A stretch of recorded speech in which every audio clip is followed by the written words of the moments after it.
Su gloria podremos ver nuestro egoísmo, nuestro orgullo, nuestra codicia, nuestra envidia, hermano. Nuestro problema no es tanto con la doctrina, y yo comprendo la doctrina. ¿Cuál es esa diferencia que nos debe distinguir de los demás? Con todo respeto y cariño, habemos muchos Nabucodonorcitos en la iglesia.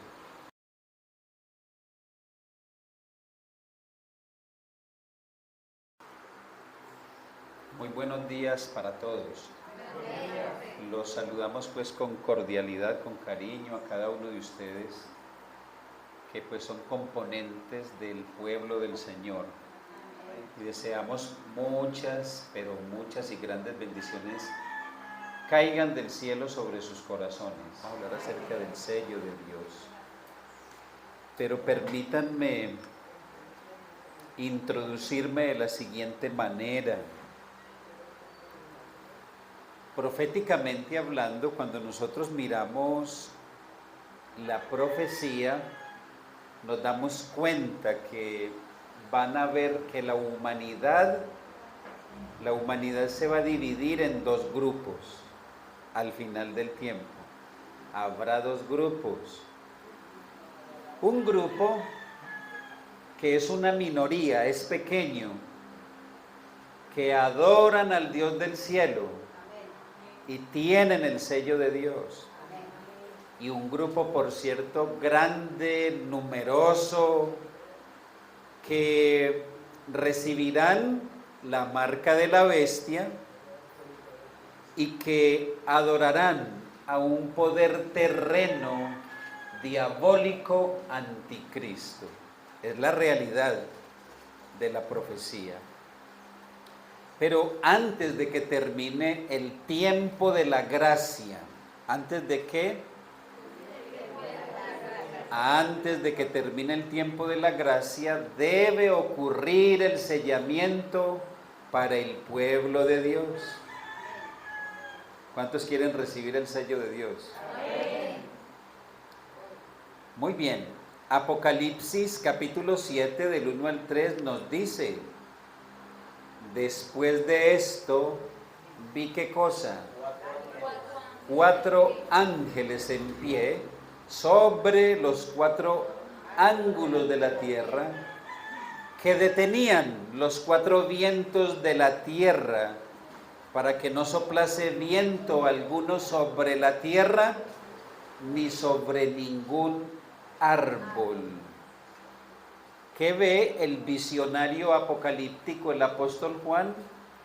4 ángeles que detienen los 4 vientos de destrucción en esos 4 ángulos de la tierra. En el comentario bíblico adventista se nos dice, hermanos, que estos son los vientos de la destrucción satánica, que hay 4 ángeles que tienen en jaque a Satanás, hermanos, a los vientos de destrucción satánica. ¿Cómo miras esto? Esto es impresionante, hermanos, y nos da un mensaje poderoso. Es que Dios está al control. Dice, y vi a otro ángel que subía desde donde sale, ¿qué? Y tenía, ¿qué cosa? El sello del Dios vivo, y clamó a gran voz a los 4 ángeles a quienes se les había dado el poder de ¿qué? ¿Qué les dijo? No hagáis daño, ¿qué? A la tierra, ni al mar, ni a los árboles, hasta que hayamos sellado en sus frentes a los siervos de nuestro Dios. No le hagáis daño a la tierra, ni al mar, ni a los árboles. Hermanos, hasta que hayamos sellado, ¿en dónde? En sus frentes, a los siervos del Dios Altísimo, a los siervos de Dios. Que permítame compartirle esta cita que es muy significativa. En Eventos de los Últimos Días, página 194, párrafo 3, se nos dice, precisamente, antes de que entráramos en el tiempo de ¿qué? De angustia, todos recibimos el sello del Dios viviente. Esto está en el contexto del gran tiempo de angustia terrible que vendrá sobre la tierra, cual no hubo nunca, ni habrá jamás, porque hay dos tiempos de angustia. El tiempo de angustia previo y el tiempo más terrible de angustia, que será el tiempo de angustia de Jacob. Ese será terrible. Precisamente antes de que entráramos en el tiempo de angustia, todos recibimos el sello del Dios viviente. Entonces vi que los 4 ángeles dejaron de retener los 4 vientos. ¿Y vi qué cosa? Hambre, pestilencia y espada. Nación se levantó contra nación, el mundo entero entró en confusión. Es impresionante. Dios está empeñado en sellar a su pueblo. ¿Por qué está empeñado? A ver, ¿cuál es su propósito?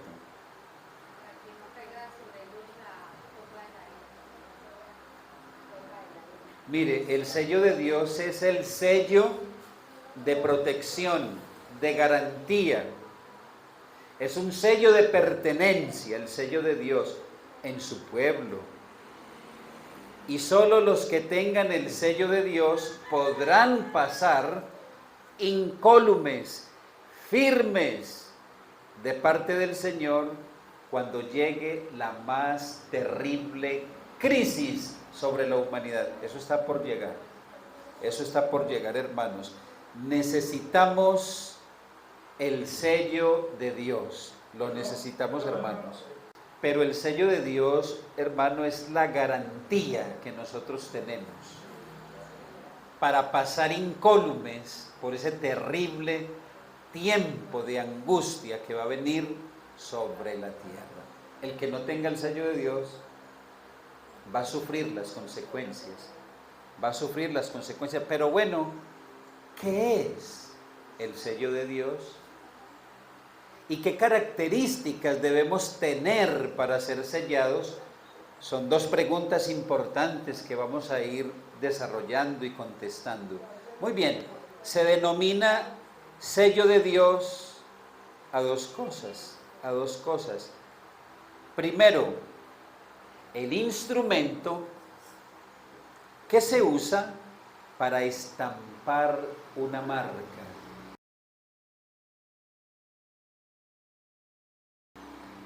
Y segundo, la marca propiamente dicha. Muy bien, y vamos a leer aquí algo importante, muy importante, refiriéndonos al sello de Dios. El instrumento para sellar es la ley de Dios en su sentido amplio. ¿Cuál es el instrumento para sellar?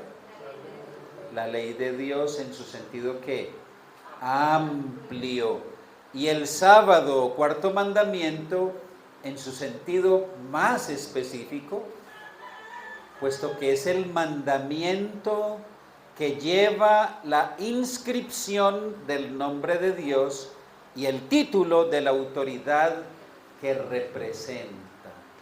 Entonces, en su sentido amplio, el instrumento para sellar es la ley de Dios, ¿verdad? Y el sábado, 4º mandamiento, en su sentido más específico. ¿Qué representa entonces el sello de Dios? La ley de Dios. Isaías 8:16 nos dice: ata el testimonio y sella la ley entre mis discípulos. Pero ¿qué es el testimonio? La misma Biblia nos contesta en Éxodo 31, 18, porque dice, ata el testimonio y sella la ley entre mis discípulos. Aquí no hay confusión. ¿Será que el testimonio es algo diferente a la ley? Éxodo 31, 18 nos dice, cuando el Señor terminó de hablar con Moisés en el monte Sinaí, le dio 2 tablas del testimonio, tablas de piedra escritas con el dedo de Dios. Entonces, ¿qué es el testimonio? Pues las tablas de la ley.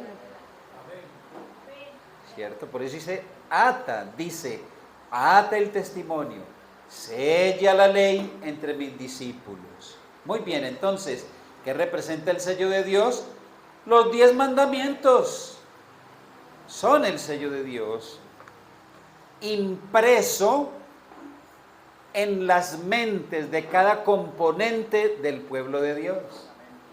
Déjeme decirle que ninguno que no tenga el sello de Dios va a ser salvo. Por eso es importante el sello de Dios. Por eso es importante.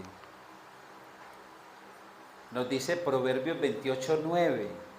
Dice algo muy bonito. Bueno, algo muy tremendo, impactante. Dice así: el que aparte sus oídos para no escuchar la ley, verá que su oración misma es cosa que abominable, es cosa detestable, es cosa ofensiva a Dios. ¿Cuántas denominaciones, cuántas iglesias hoy predican desde los púlpitos que la ley de Dios ha sido abolida, que somos salvos por la fe y que puesto que somos salvos por la fe, la gracia de Cristo nos libera del compromiso de obedecer los mandamientos? Eso es un mensaje satánico, pero que multitudes reciben en sus corazones como si fuera verdad, cuando realmente Jesucristo no clavó los 10 mandamientos en la cruz.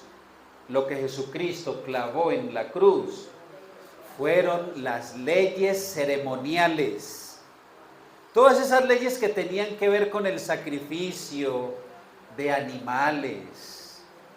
Todo ese sistema ritual de sacrificios fue lo que Cristo clavó en la cruz del Calvario. ¿Ok? Seguimos adelante. ¿Qué más? ¿Qué más representa el sello de Dios? Escuchemos esta declaración, Eventos de los Últimos Días, página 187, de los 10 mandamientos. ¿De los qué? Solo el cuarto contiene el sello del gran legislador, el creador de los cielos y la tierra.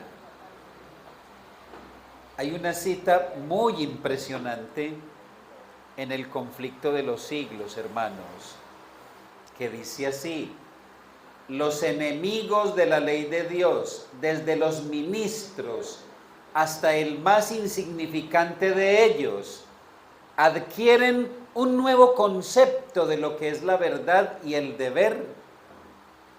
Reconocen demasiado tarde que el día de reposo del cuarto mandamiento es el sello de Dios vivo. Ven demasiado tarde la verdadera naturaleza de su falso día de reposo y el fundamento arenoso sobre el cual construyeron.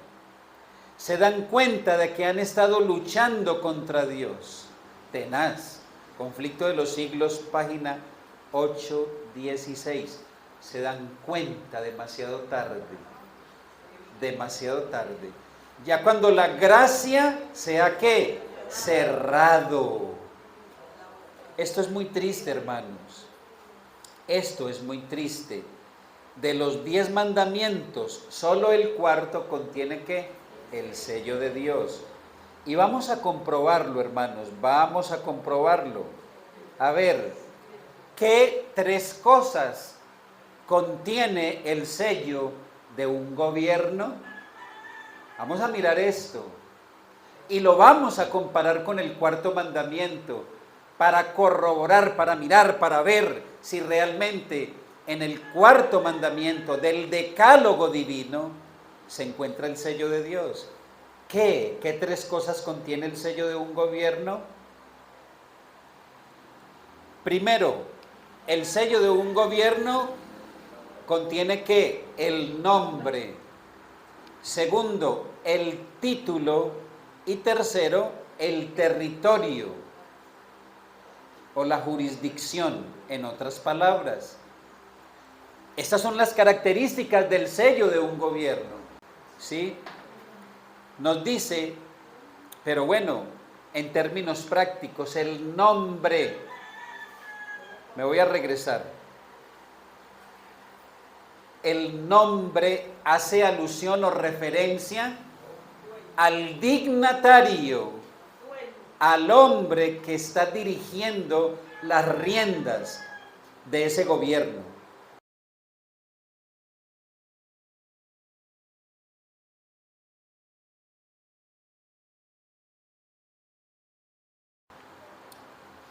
Ahora sí vamos a identificar el sello de Dios en el cuarto mandamiento.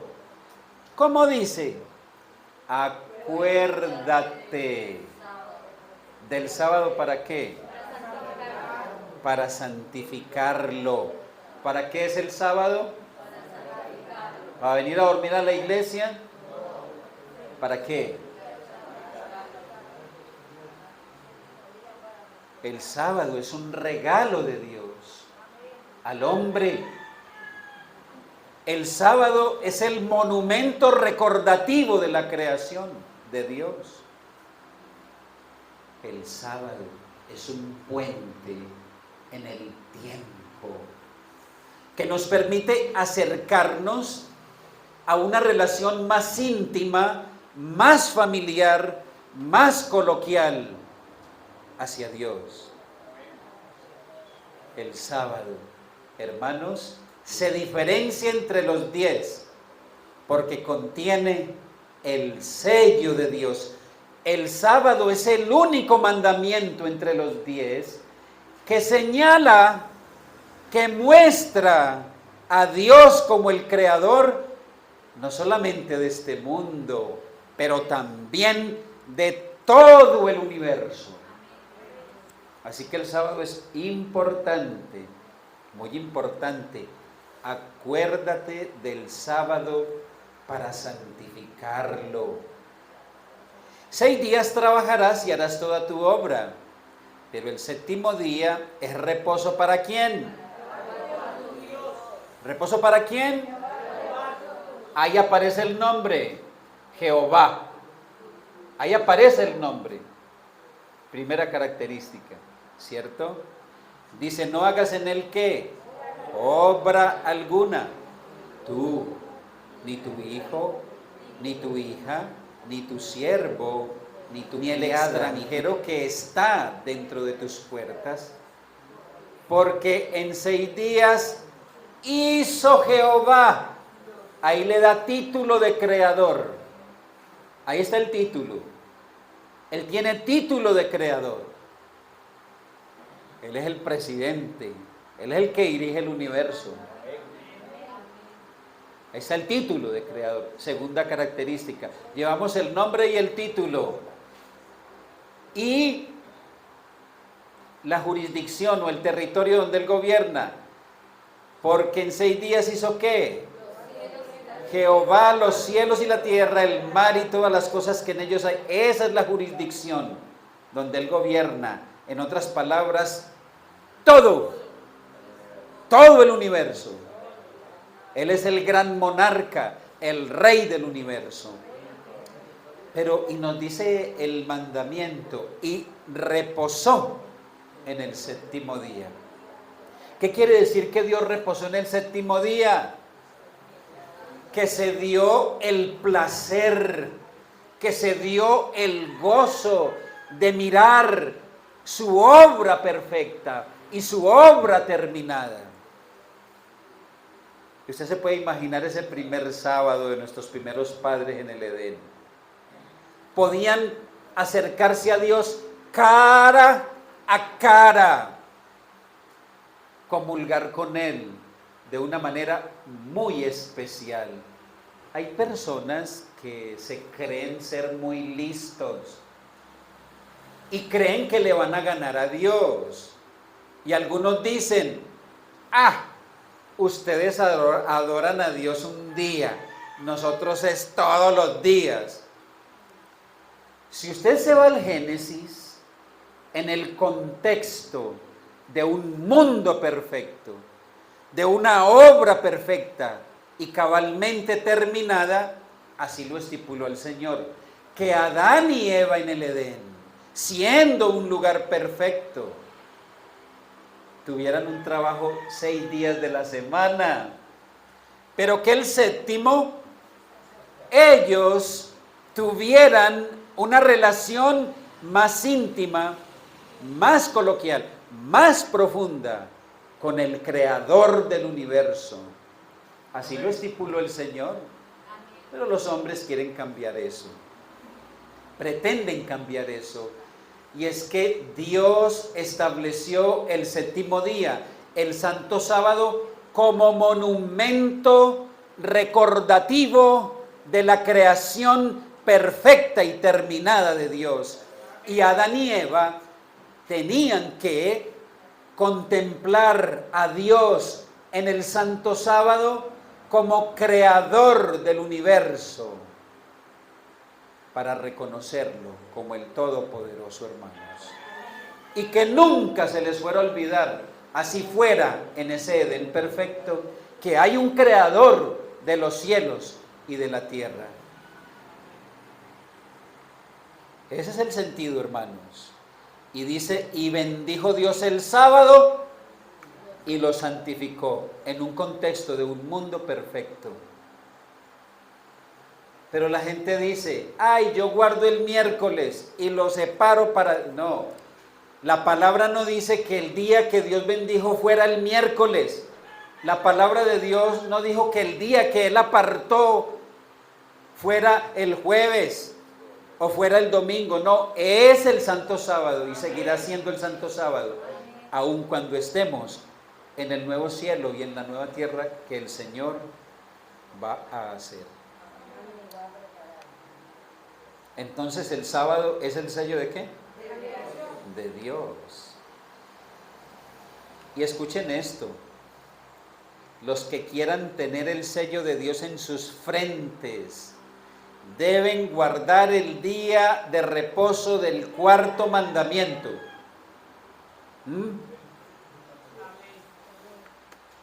Eventos de los últimos días, página 187. Y dice Ezequiel 20:12, ¿cómo dice? Les di también mis sábados para que fueran, ¿por qué? Por una señal o sello o marca. Eso equivale a lo mismo. Para que fuesen una marca de pertenencia, un sello entre mí y ellos, para que supiesen que yo soy el Eterno, que los santifico. Qué tremendo este versículo. Y es que la ley de Dios, al ser aplicada en los hijos de Dios, deja una señal o sello de pertenencia y de santificación. Y el sábado es precisamente el mandamiento que dice quién nos creó y a quién pertenecemos. Ezequiel 20:20 dice, santificad mis sábados y sean una señal, es decir, un sello entre mí y vosotros, para que sepáis que yo, el Eterno, soy vuestro Dios. Amén. Eso está claro, eso es diáfano, eso está claro. Entonces, Hermanos, nos dice este párrafo, la señal o sello de Dios se revela en la observancia del séptimo día. Monumento recordativo de la creación por el Señor. Y noten esto, ojo con esto, la marca de la bestia es lo opuesto a esto. La observancia del primer día de la semana. Testimonio para la Iglesia, tomo 8, párrafo 128. Esto está claro, hermanos, ¿qué es la marca de la bestia? ¿Qué es la marca de la bestia? Mucha gente creen, piensan, dicen que la marca de la bestia es un microchip. Que la marca de la bestia es el 666, pero no. El 666 en profecía nos ayuda a identificar el poder, porque bestia es un poder, una hegemonía de poder, es un poder político y religioso que dominará el mundo. ¿Sí? ¿Qué es la marca de la bestia? Mucha gente dice, la vacuna. No se vacunen, la vacuna es la marca de la bestia. No, hermanos. El microchip, el 666, no es la marca de la bestia. La vacuna no es la marca de la bestia. Pero recomendamos que no se pongan ese veneno en sus cuerpos, hermanos. No se dejen picar por esa avispa.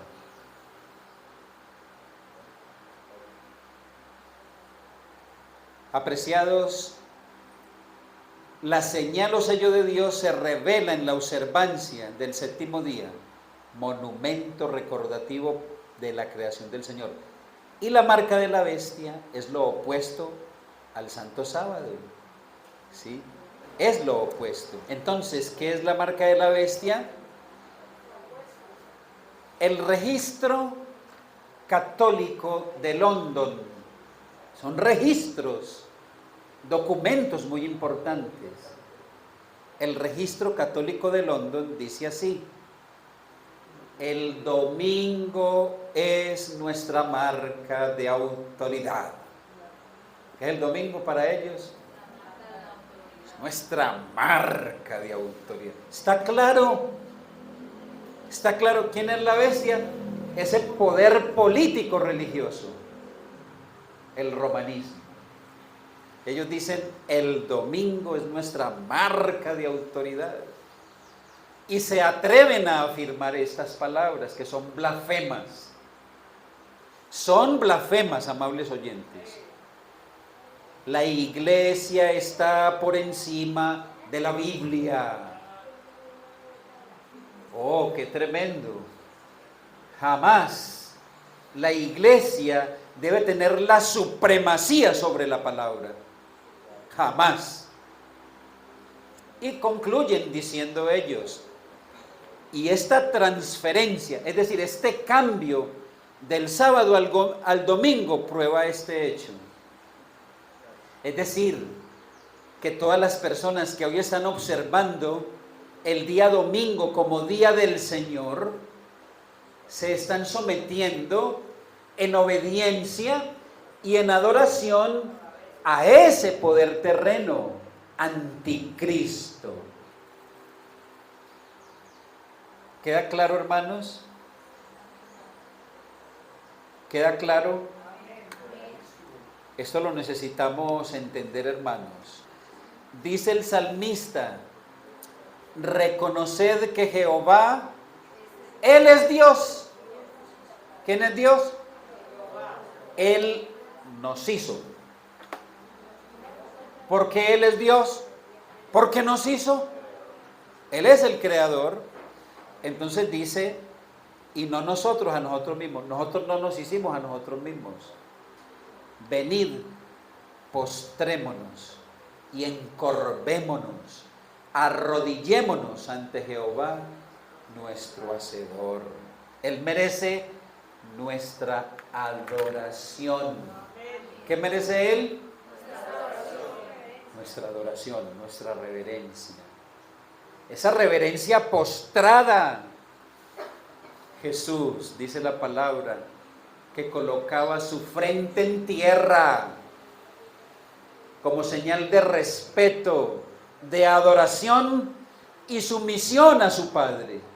Qué ejemplo tan grande, hermanos. Qué ejemplo tan grande.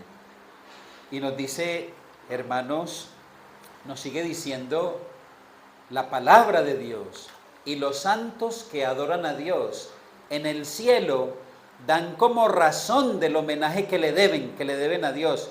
Y ellos dicen, Apocalipsis 4:11, digno eres tú, Señor nuestro y Dios nuestro, de recibir la gloria y la honra y el poder, porque tú creaste todas las cosas.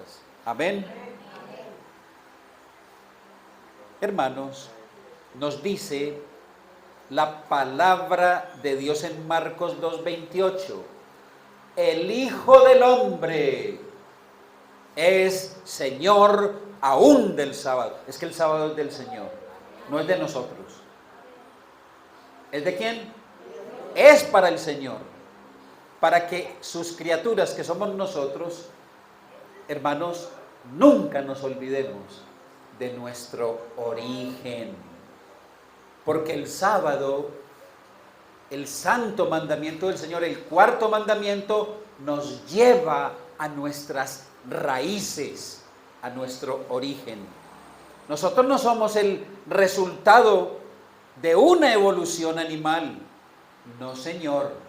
Somos el resultado de la creación, del acto creador de un Dios amante, de un Dios perfecto, de un Dios de amor que nos hizo con un propósito.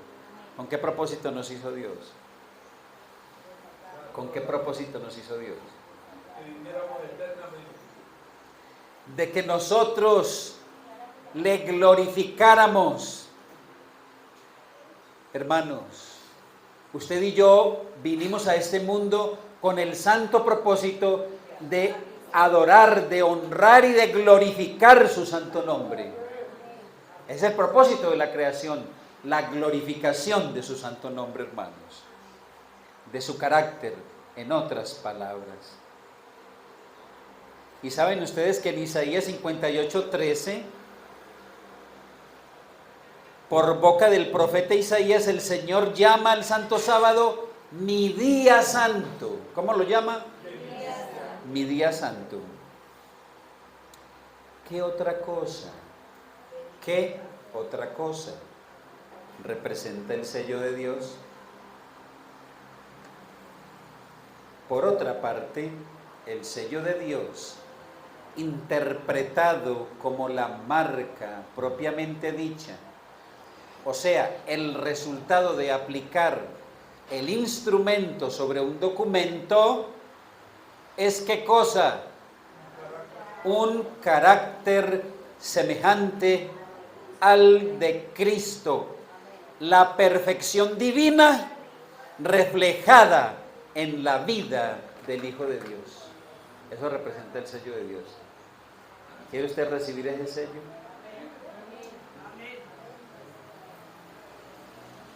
Hermanos, cuando uno predica estos temas, surge una gran preocupación en los hermanos. Profecía. Háblenos de Cristo, hermano. Háblenos de Cristo. ¿Quién reveló la profecía? Cristo mismo. ¿Quién está ubicado en el centro de la profecía? Cristo. Cristo, hermanos. Cuando nosotros interpretamos que el sello de Dios es un carácter semejante al de Cristo. ¿Qué quiere decir esto? Que es la santidad de Dios, que es la santidad de Cristo reflejada en su vida y en mi vida, hermanos. ¿Será que el mundo necesita una revelación del amor de Cristo?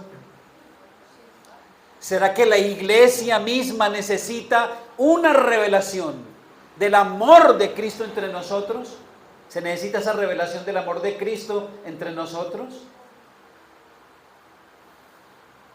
Yo hay veces me pongo a pensar a qué nos parecemos. Y saben una cosa, hermanos, yo me parezco mucho a Freddy. Iliana se parece mucho a Iliana. ¿Cierto que sí? Ese es el problema. Que Adriana se parece mucho a Adriana. Hermanos, ¿a quién nos debiéramos parecer? O yo me puedo parecer a mi papá. No solamente en mis rasgos físicos, pero hasta en mi conducta. Ustedes no escuchan que la gente dice, ay, este niño sí se parece a su papá. Es que es ver la misma estampa, los mismos ademanes. ¿Qué tiene ese niño? Vea, así era su abuelo, se parece a su abuelo. Nosotros nos parecemos, hermanos, a la genética de nuestros abuelos, de nuestros papás. Qué tremendo, ¿cómo romper esto? ¿Cómo romper esto, hermano? Dios nos está llamando a que nos parezcamos ¿a quién? A Cristo, hermanos. A Cristo Jesús. Debemos parecernos nosotros. ¿Por qué a mí me parece tan importante, tan sumamente importante ese parrafito del camino a Cristo que dice que debemos pedir una revelación de Cristo? ¿Por qué? Porque cuando nosotros tengamos una revelación de Cristo en su gloria, hermanos, algo va a pasar. Algo va a pasar en nosotros. Y yo veo que ustedes están de acuerdo conmigo. Cuando nosotros tengamos una revelación, mire, esto es misterioso, esto es un misterio. Ustedes pueden creer que a mí me invitaron a predicar a una iglesia, y les voy a contar ese testimonio. Y a mí me gusta predicar estos temas, y tenía un tema de profecía muy lindo, y hubo tanta parafernalia, tantos anuncios, tantas cosas, hermano, ese día, que finalmente el pastor me miró, ¿a usted le toca predicar hoy? Y yo, sí. Hermano, lo sentimos, ya se nos fue el tiempo. No hubo tiempo para la predicación. Pero hermanos, eso pasa. Eso sucede. Y debiéramos nosotros, hermanos, hacer reformas y cambios. Yo no sé cómo hay que hacer reformas y cambios, porque agarra ya uno la gente cansada. Hermanos, el carácter de Cristo, cuando nosotros tengamos una revelación, cuando usted y yo tengamos una revelación de Cristo en su gloria, cuando usted y yo verdaderamente tengamos una revelación de Cristo en su gloria, podremos ver nuestro egoísmo, nuestro orgullo, nuestra codicia, nuestra envidia, hermanos. Y entonces, cayendo postrados ante el Señor, pidiéndole perdón, tenemos esperanza de redención y de transformación. Amén. Nuestro problema no es tanto con la doctrina, y yo comprendo la doctrina. Mi problema no es con la profecía, yo la entiendo. Mi problema es con el carácter, hermanos. ¿Qué es el carácter? ¿Qué es el carácter? es la diferencia individual que nos distingue de los demás. Ese es el carácter. ¿Y qué diferencia? ¿Qué diferencia individual debe tener usted que lo distinga o que la distinga de los demás? ¿Cuál es esa diferencia que nos debe distinguir de los demás? Parecernos a Cristo, hermanos, en nuestra manera de pensar, en nuestra manera de hablar, en nuestra manera de actuar en la vida, hermanos. Pero hermanos, con todo respeto y cariño, habemos muchos Nabucodonorcitos en la iglesia, orgullosos, arrogantes. Es que, hermano, esto no se trata de maquillarnos de religiosidad. Esto no se trata de ponernos un ropaje religioso cuando por dentro el corazón está hecho pedazos, hermano. Cuando no toleramos al hermanito que habló de nosotros mal, al hermanito que habló de nosotros mal. ¿A usted no les ha sucedido eso? Uno siempre, hermanos, uno siempre tiene un amigo, un hermano que lo aprecia a uno en la iglesia. Y entonces le dice: ay, hermano, ¿cómo le parece que fulanito de tal estaba diciendo esto de usted? Y lo más tremendo es que ese fulanito de tal que habló mal de nosotros, pues viene a nosotros y hasta nos abraza, hasta nos abraza. ¡Qué hipocresía, hermanos! Pero lo tremendo es cuando usted se da cuenta. ¿Cómo lo voy a tratar? Allá viene fulano de tal y habló mal de mí. Pues no lo voy a saludar. No lo voy a saludar. No lo voy a saludar. Habló mal de mí. Habló mal de mí. Y hermanos, y nosotros decimos que ya estamos listos para irnos ¿para dónde? Para el cielo. Cuando usted ve la revelación de la gloria de Dios, cuando yo tengo esa revelación de la gloria de Dios, y la mayor revelación de la gloria de Dios se manifestó en el Calvario, en la cruz del Calvario. A Jesús lo insultaron, lo vituperaron, lo golpearon. Hermanos, ¿qué no hicieron con el amado Hijo de Dios? ¿Qué no hicieron ellos? Hermanos, Isaías 53 nos dice que como cordero fue llevado ¿a dónde? Enmudeció y ¿qué? Enmudeció y ¿qué? No abrió su boca. Y mi problema es que yo sí sé abrir la boca. Y yo sí sé decirle a esa persona: ¿cuántos pares son 3 moscas? Yo sí sé abrir la boca. Yo sí sé defenderme.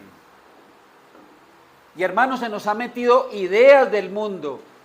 Yo soy manso, pero no menso. Y hacemos de esos dichos como si fueran versículos de la Biblia. Y nos los aprendemos y los vivimos. Yo soy manso, pero no menso. Eso es lo que nosotros decimos. Pero pensamos que ya estamos listos para irnos ¿para dónde? Para el cielo. Falso, hermano. Hermanos, el sello de Dios representa un carácter semejante al de ¿quién? Y Cristo oró por sus enemigos. Hermano, dichoso, feliz el día en que a mí me escupan el rostro, me vituperen y me insulten, y yo pueda decir: Señor, perdónalo. Y yo pueda orar por esa persona. Dichosos, dichosos, hermano, dichosos. Dice la palabra de Dios que el que quiera vivir piadosamente en Cristo Jesús en los últimos días padecerá ¿qué? Persecuciones. ¿Y está preparado para eso? ¿Estamos preparados para eso?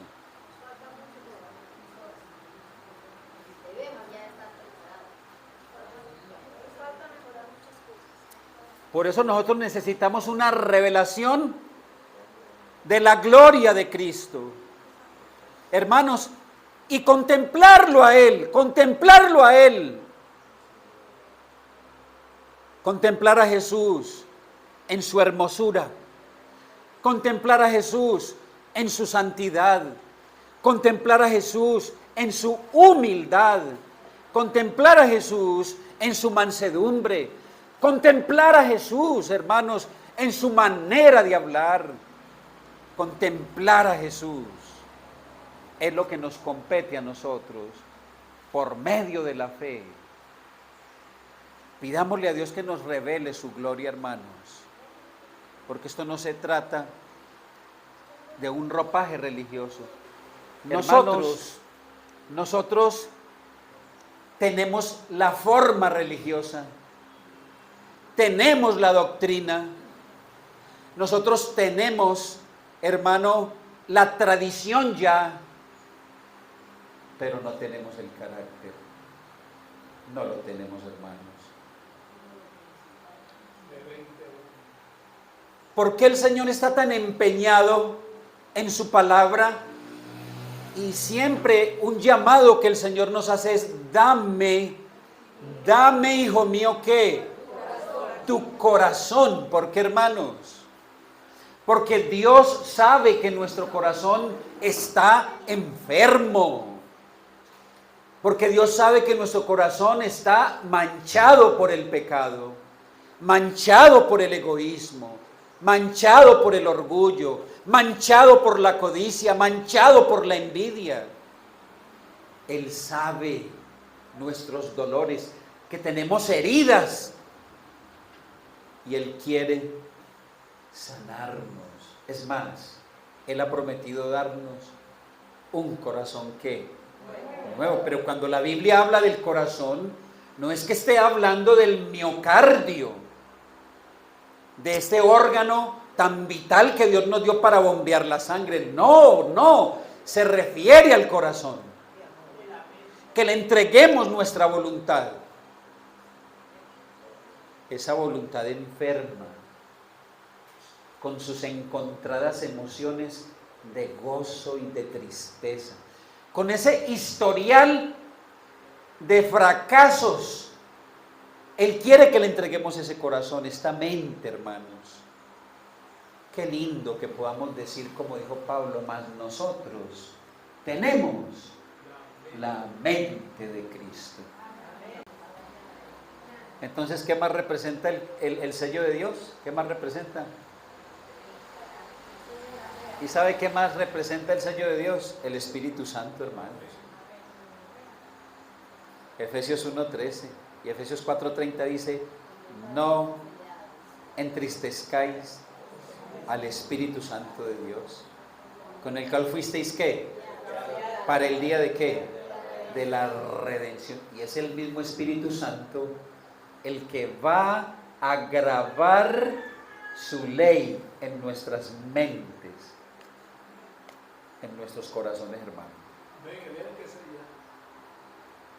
Hermanos, el Espíritu Santo también es el sello de Dios.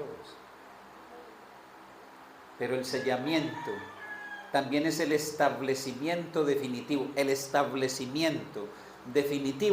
de un ser humano en la verdad. Es la fijación permanente de los principios de la ley en su vida. Esto es importante.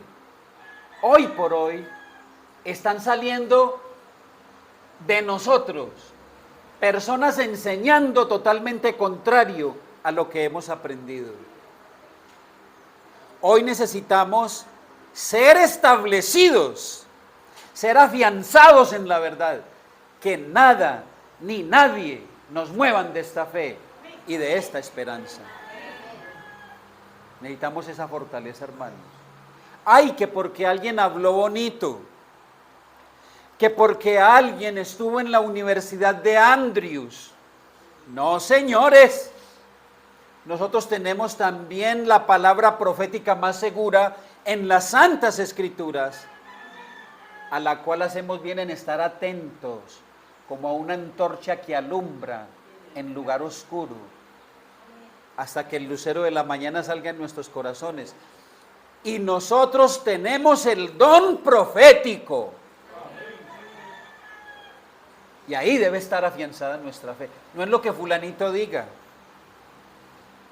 Porque van a salir muchos doctores con muchos doctorados predicando lo contrario a lo que dice la palabra de Dios. Debemos estar afianzados, establecidos en la verdad. Finalmente, hermanos, ¿quiénes queremos recibir el sello de Dios? El sello de Dios, así como un sello, porque un sello se coloca sobre un documento auténtico. Olvídese que si el documento no es auténtico, no se va a colocar el sello.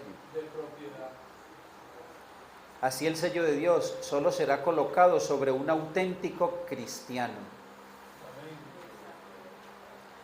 Hermanos, todos los que reciban el sello de Dios deberán estar sin mancha delante de Dios. ¿Estar sin qué? No es tiempo para pecar ni para planificar pecar. Todos los que reciban el sello de Dios deberán estar sin mancha delante de Dios y ser candidatos para el cielo. Los que venzan el mundo, la carne y al diablo, serán los favorecidos que recibirán el sello del Dios vivo. Qué bonito, ¿no? Esa es una invitación ¿a qué? A la santidad, hermanos. A la santidad. Dios me lo bendiga a usted, me bendiga a mí, hermanos. Me bendiga a mí, lo necesitamos, hermano. Necesitamos ser purificados, perdonados, transformados, porque hermanos, ¿sabe que muchas veces nosotros nos parecemos a los que están allá afuera en la institución grande? Nos parecemos. Nos acercamos a Dios, le pedimos perdón por nuestro pecado y nos retiramos de la presencia de Dios a seguir pecando. Esto no tiene sentido, hermanos. Esto no tiene sentido. Ustedes saben que Daniel dice, muchos serán purificados, muchos serán limpios, muchos serán santificados. Eso lo dice Daniel. Y es en este tiempo, en el tiempo cuando está a punto de terminar, ¿qué? La gracia. El sello de Dios, ¿viene qué? Lo vamos al tiempo de la gracia. ¿Y la gracia está por qué?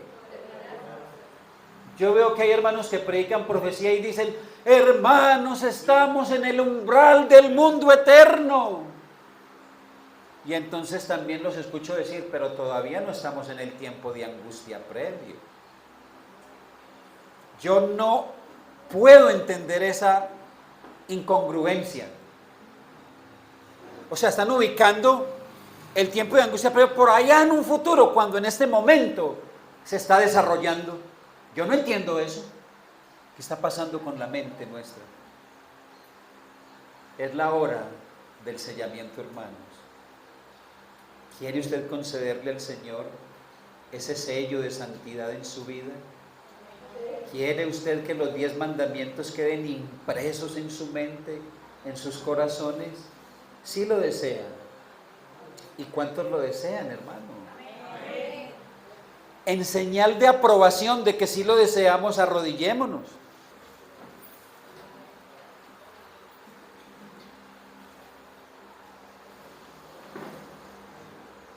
Oremos.